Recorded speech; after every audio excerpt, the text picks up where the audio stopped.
adjourned for this meeting of the Cambuslang Area Committee, Cambuslang and Rutherglen Area Committee, held on the 24th of April 2024. So I can see that we have I have apologies from Councillor Bradley. Councillor Brogan, just looking to see if Councillor Brogan is here, and I'm not seeing Councillor Brogan. I'll keep an eye on that. Councillor Brown, not seeing Councillor Brown either. Councillor Kalikas is here, as is Councillor Cowan and Councillor Cowie. I have apologies from Councillor Fulton. Looking to see if Councillor Lennon is here, and I'm not seeing Councillor Lennon. We've also got present Councillors Loudon, Nugent, Ray and Walker. And there are a number of officers present at today's meeting, and with that, Chair, I'll hand back to you for the business. Thanks, Pauline. Okay, declarations of interest? Okay, no declarations. Okay, we'll move to item 2 in the agenda, minutes of previous meeting. Any questions or comments? Okay, I'll move them as the correct record. Can I have a seconder, please? Thanks, Margaret. Okay, items for noting. Education Scotland report, and Murray Stewart will be taking us through the report. We're also joined by Kirsty Duff, who's the head teacher at Westcoats Primary. Thank you. Good afternoon, Chair and Councillors. My name is Murray Stewart and I'm the Quality Link Officer for Westcoats Primary School. I would like to introduce to my right here the head teacher from Westcoats Primary School, Kirsty Duff, with the purpose of our report to advise members of the outcome of the inspection of Westcoats Primary School. I'm going to hand you over to Kirsty, who will give you a brief context of the school and a few reflections on their experience.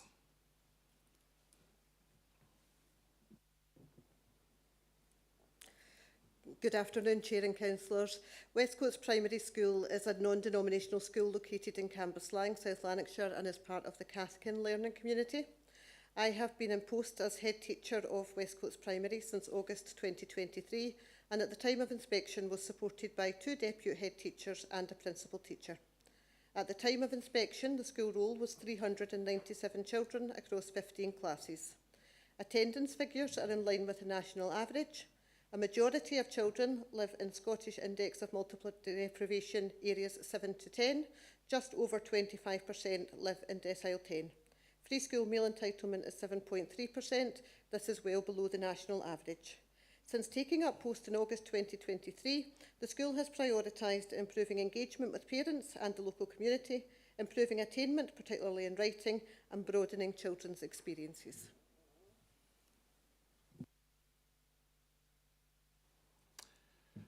So as Kirsty has already said, Education Scotland undertook a short model of inspection of the quality of educational provision within Westcoats Primary School during the week beginning the 8th of January 2024, with the report published on the 26th of March 2024. The inspectorate team inspected and evaluated learning and teaching and assessment with the rating of good, and also raising attainment and achievement with the rating of also good. These grades are also reflective of the school's own self-evaluation.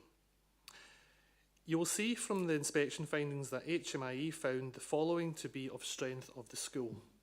They noted that children experience very positive and nurturing relationships with adults and other children, and it supports the inclusive learning environment where children know they are valued and that they're proud members of their school community.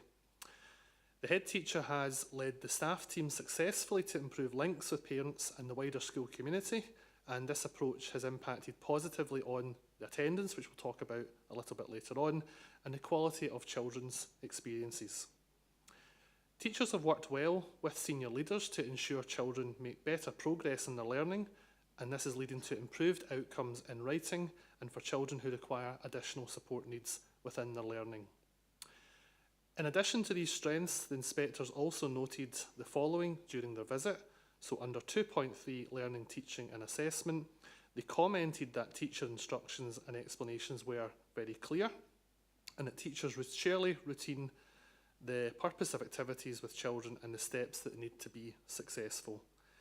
The head teacher, who is new to the role, as Kirsty suggested, meets with her teachers terminally to discuss the progress of young people and to use more reliable assessment evidence to support judgments on progress and attainment. And teachers have spoken highly about this increased level of challenge at those meetings. This helps teachers to identify clearly the gaps in children's learning, and teachers also use this information gathered effectively during those meetings to plan appropriate interventions and support. Under the next banding of 3.2, raising attainment and achievement, the head teacher has made significant improvements in a short period of time in the strategic use of attainment data.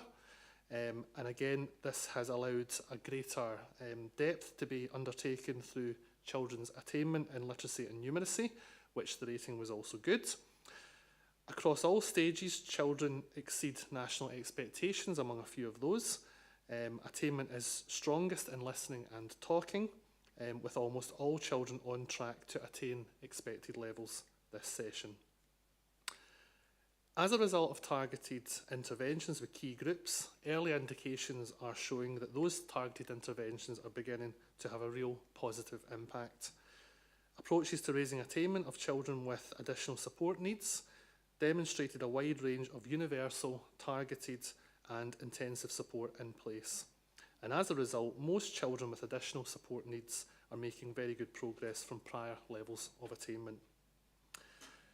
It's also worth noting that the inspectorate team highlighted effective approaches to attendance and late coming monitoring as an example of good practice. And again, this is undertaken through early interventions, particularly around children who need greater support to attend school more regularly. This is undertaken by the head teacher and her staff creating an attendance support plan, which includes factors impacting attendance, potential risks, and the impact of low attendance and what that has on outcomes for young people. A real strength of this is that the head teacher works together with parents to co-create agreed supports and interventions, and as a result, attendance and late coming has improved for most identified children within the school. So to conclude, the school have included the action points and recommendations from the report in their improvement planning for next session. Education Scotland have intimated that they are confident that the school will be able to take forward the areas for improvement, and I've identified that they will make no further visits in connection with this report. The committee is therefore asked to approve the following recommendations and to note that the Education Scotland report on Westcoats Primary School. Thank you. Thank you very much. Okay, we'll open it up to questions. Margaret? Thanks, Chair. It's just to say thank you very much for the report. I welcome the report, and it's very impressive in terms of the inspection scoring, particularly relating to attainment and the difference in attainment levels. I mean, as we all know, education is a silver bullet. It's the gateway to so many other things and a positive and productive future. So I'm very pleased to see it's all going so positively in that direction, and also the fact that nobody's getting left behind.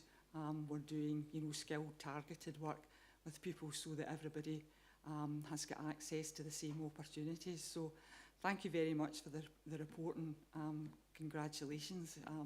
It looks as if there'll be positive outcomes for the children in Westcoats. Thank you. Thanks, Margaret. Okay, Norman? Yeah, thank you. Yeah, I would like also to welcome the report. It's very encouraging and positive. So well done for that, especially as a former pupil myself of Westcoats.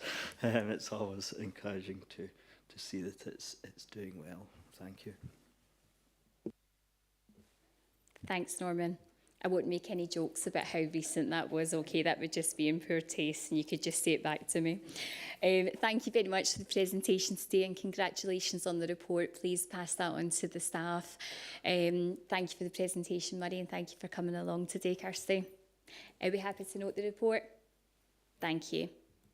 Okay, we'll move to item 4 in the agenda, and that's a PB update on education resources. Maureen Farr will take us through the report, and we're also joined by Lorna Jensen, Deputy Head Teacher at Cathkin High. Thank you. So since the last time I was here at the Area Committee, the voting process and consultation, as reported with schools, has progressed with their spend to ensure the minimum 5% is spent in full by the end of March, just passed. We're pleased to share Cathkin High School's participatory budgeting as an example of good practice, which was in your pack as Appendix 1 and attached as a PDF, within the Cambuslang and Rutherglen area. Over 200 pupils voted during the PB process and over 120 parents. To gather ideas for the vote, a PB group was established with 19 pupils across all year groups and 3 parents. This group generated 5 choices. The group was very much about supporting families affected by poverty with issues around the cost of the school day. Choices for spend included providing nurture trolleys around the school, resources for the school breakfast club, provision of healthy snacks at breaks, and a stock of spare PE kits. Nurture trolleys won the vote for the 2nd year in a row, proving that the winning choice last year was one which truly supported the young people and families. It's hoped that the trolleys will make the transition into school easier and bring down the cost of the school day. A further impact section will be added to this case study at the end of the academic year to show the benefit this activity has had for our most vulnerable learners. So the next step for education is PB is now fully embedded in South Lanarkshire schools through the pupil equity funding. Schools continue to allocate a minimum of 5% of their PEF to be subject to PB year on year.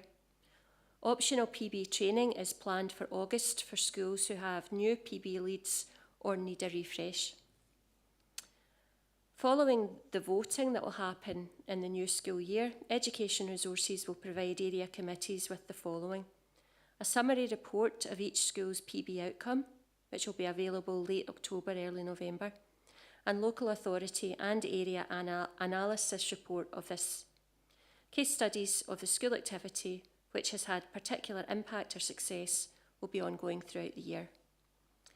Education Resources will continue to support schools with implementation of this and monitor and track the impact of this activity.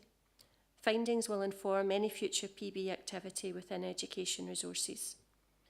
Regular PB updates and the highlighting of good practice will be communicated to schools via the Equity Hub and through our @SLC Equity Twitter handle.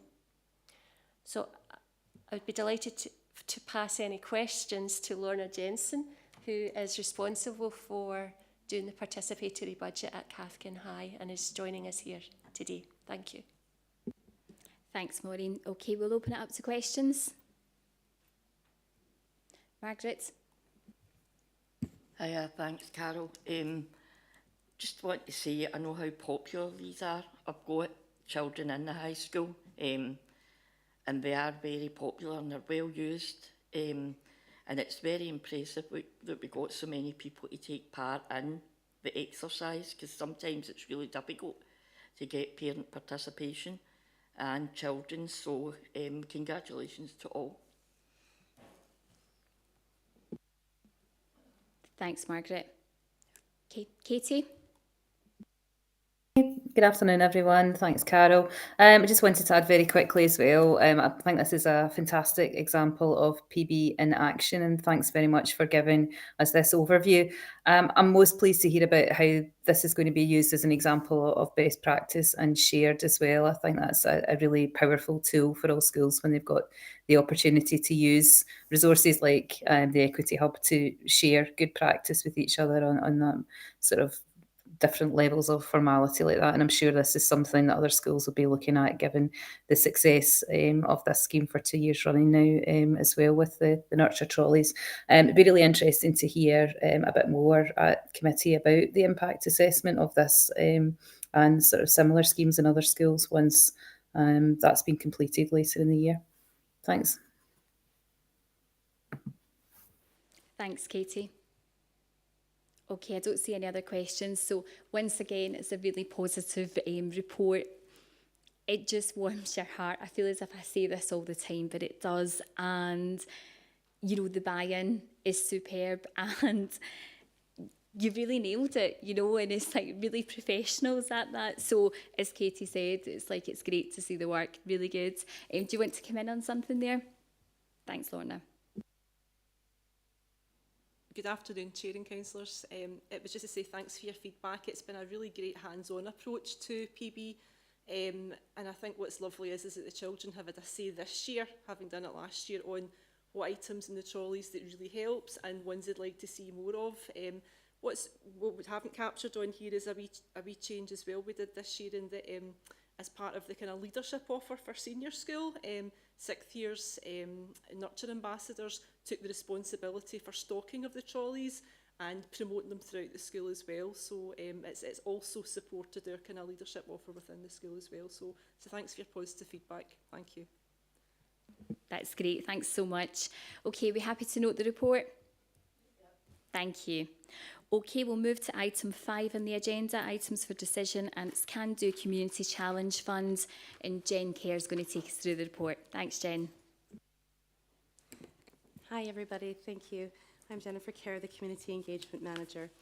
So the Can Do Fund is a one-off investment fund. It's provided this year alongside place-based participatory budgeting for areas that weren't eligible for PB.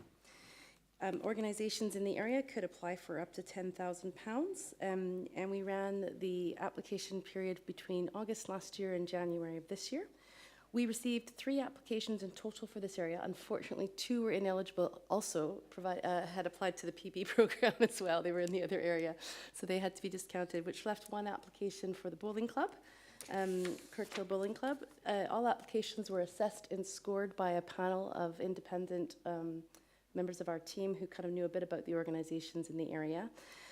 We felt this application ticked all of the boxes. It met council priority. It had engaged with children about in the school, in the brownie groups in the local area about if they'd like to do children's bowls, which are very expensive, my goodness. And they would also like to spend some of the funding on improving the energy efficiency inside where the activities are taken so that it can be warmer. They have a lot of like children and elderly people that participate there in the winter when the green's closed.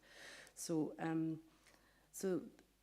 you'll find in Appendix 1 the information on the fund itself, and we just seek your approval of our recommendation. Thank you. Thanks, Jen. Okay, we'll open up to questions. Margaret? Thanks, Chair. It's just for some clarification. I take it in terms of the community planning process, this has been agreed, authorised as going ahead. I mean, it's not the role of this committee to actually, you know, we have no power here to say, not that I'm saying this, but we disagree with it. That's not within our power to do that at this committee. So really, this is, and we've been talking about this among the group with other people. We're just not sure what the whole process of this is.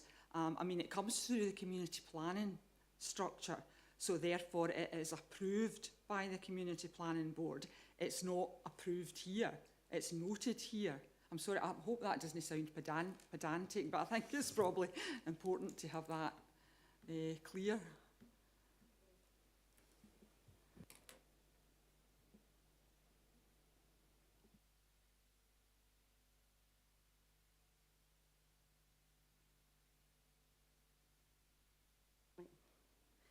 Thanks. So it's not community planning, it's council funding. It came through the council's investment fund of 22-23.